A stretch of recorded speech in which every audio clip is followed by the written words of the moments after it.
నిన్న మాజీ మంత్రి నిన్న మాజీ మంత్రి జోగి రమేష్ గారి మీద ఇంటిపై దాడి చేసిన దాన్ని ఖండించినందుకు కూడా ఇప్పుడు ఇక్కడ మనకి మాజీ ఎమ్మెల్యేలు మాజీ మంత్రులు కూడా వచ్చారు. ప్రజెంట్ ఇక్కడ వెల్లంపల్లి శ్రీనివాస్ గారు కానివ్వండి, మల్లాది విష్ణు గారు, మొండుదొక జగన్మోహన్ రావు గారు ఉన్నారు. సార్, ఇప్పుడు ఇది డైవర్స్ పాలిటిషియన్ చేస్తున్నారా లేకపోతే చెప్తున్నారు ఏమంటారు వాళ్ళు? ఇప్పుడు టీడీపీ వాళ్ళు అంటున్నారు ఇప్పుడు ఇది డైవర్స్ పాలిటిక్స్, వీళ్ళ మీద విచారణ జరిగింది కాబట్టి ఇది కల్తీ నెయ్యి ప్రసాదం అది విచారణ జరుగుతుంది కాబట్టి ఇది కప్పిపుచ్చుకోవడానికి ఇలా డైవర్స్ పాలిటిక్స్ చేస్తున్నారు చెప్తున్నారు. దీని మీద ఇందులో డైవర్షన్ పాలిటిక్స్ ఏముంటది? జంతు కొవ్వు అన్నారు, జంతు కొవ్వు కాదని తేలింది. ఈ నెయ్యినే నాణ్యత లేని నెయ్యిని ఆపారు. ఆపిన నెయ్యి లడ్డూలో కలవలేదు కదా.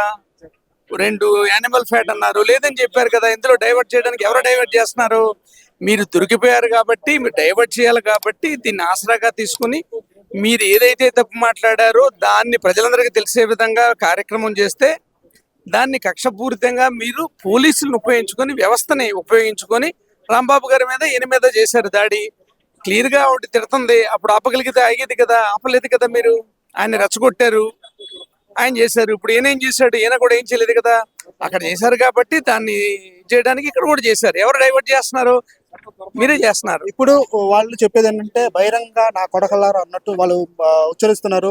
ఈ పార్టీలో ఏ ప్రతిపక్ష పార్టీ అయినా సరే ఇలా మాట్లాడేది సరికాదు అంటున్నారు. దీని మీద మీకు అదే ఇప్పుడు తమరు నేర్పిన విద్య అని ఇంతకుముందు ప్రముఖ స్థానాల్లో ఉన్న వాళ్ళు ఏం మాట్లాడారు, ఎలా మాట్లాడారు? కాబట్టి ఇప్పుడు మాట్లాడింది కూడా సబబే నేను అనట్లే. కానీ ఒకసారి గురువింజ కింద సామెత, దాని కింద నలుపు దానికి తెలియదు. మనమేం మాట్లాడాం, ఒక రాష్ట్ర ముఖ్యమంత్రిని ఉద్దేశించి ఏం మాట్లాడాం, ఇప్పుడు ప్రముఖ స్థానంలో ఉన్నటువంటి వ్యక్తులు మాట్లాడిన మాటలు ఒకసారి గుర్తు తెచ్చుకుంటే అసలు మనకి ఆ మాట మాట్లాడే అర్హత ఉందా లేదో తెలుస్తుంది. ఈ మాట మనం అనొచ్చా అనేది అర్హత ఉందా లేదని తెలుస్తుంది. నేను సమర్థించట్లేదు తిట్టడాన్ని, కానీ మనం ఏం మాట్లాడాం, మన భాష ఏంటి, మన వ్యవహారం ఏంటి. అలాంటప్పుడు అప్పుడున్న గవర్నమెంటే చర్య తీసుకుంటే పరిస్థితి ఎలా ఉండేది? ఆల్రెడీ మీరు తీసుకున్నారు, మీరు రాళ్ల రూపాయలు చంద్రబాబు గారు ఇంటి మీద వెళ్ళారు కాబట్టి ఇలాంటి దాడులు జరుగుతున్నాయని చెప్పేసి గతంలో కూడా జోగి రమేష్ గారు ఇలాంటి దాడులు చేశారు. అప్పుడు మీరు ఎందుకు ఖండించలేకపోతున్నారని చెప్పేసి వాళ్ళు అదే ఇప్పుడు వెళ్ళారని మీరు తప్పంటున్నారు కదా. మరి మీరు ఇప్పుడు ఎందుకు వస్తున్నారు? మీరు చెప్తున్నారు కదా ఇప్పుడు వెళ్ళాడు ఆయన రాళ్ళు రవ్వడానికి వెళ్ళలేదు, ప్రశ్నించడానికి వస్తున్నానని చెప్పి వెళ్ళాడు. మీరు తప్పంటున్నారు కదా. మరి మీరు ఇప్పుడు ఎందుకు చేస్తున్నారు? ఇది ఇప్పుడు కూడా మీరు ఎందుకు చేస్తున్నారు? ఎవరితో చేస్తున్నారు? ఆయన కార్యకర్తలను తీసుకుని వెళ్ళారు. ఈవేళ ఆయన ఇంటి మీదకి వచ్చిన వాళ్ళు ఎవరో ఎక్కడెక్కడోళ్ళు వచ్చారు. ఆదివారం కౌన్సిలింగ్ వచ్చినటువంటి రౌడీ షీటర్లందరినీ తీసుకొచ్చారు ఇక్కడ. అది క్లియర్ గా తెలిసిపోతుంది విజయవాడ వాళ్ళని. అది రాజకీయ ప్రేరేపితంగా చేశాడు అనుకుంటే మీరేం చేశారు?